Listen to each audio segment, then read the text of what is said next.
Joshua 5. Now when all the Amorite kings west of the Jordan and all the Canaanite kings along the coast heard how the Lord had dried up the Jordan before the Israelites until they had crossed over, their hearts melted in fear, and they no longer had the courage to face the Israelites.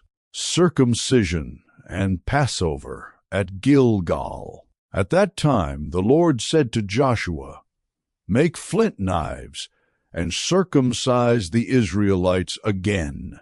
So Joshua made flint knives and circumcised the Israelites at Gibeath-Haaraloth. Now this is why he did so. All those who came out of Egypt, all the men of military age, died in the wilderness on the way after leaving Egypt. All the people that came out had been circumcised, but all the people born in the wilderness during the journey from Egypt had not. The Israelites had moved about in the wilderness 40 years until all the men who were of military age when they left Egypt had died, since they had not obeyed the Lord.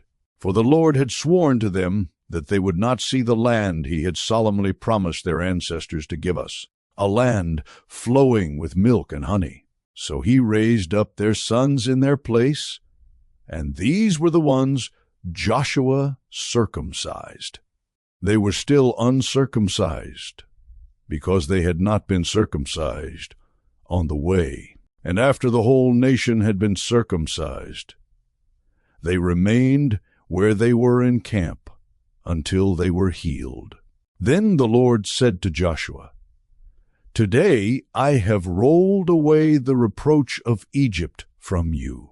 So the place has been called Gilgal to this day. On the evening of the 14th day of the month, while camped at Gilgal on the plains of Jericho, the Israelites celebrated the Passover. The day after the Passover, that very day, they ate some of the produce of the land, unleavened bread and roasted grain. The manna stopped the day after they ate this food from the land. There was no longer any manna for the Israelites.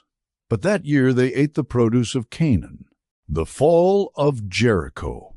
Now when Joshua was near Jericho, he looked up and saw a man standing in front of him with a drawn sword in his hand. Joshua went up to him and asked, "Are you for us or for our enemies?"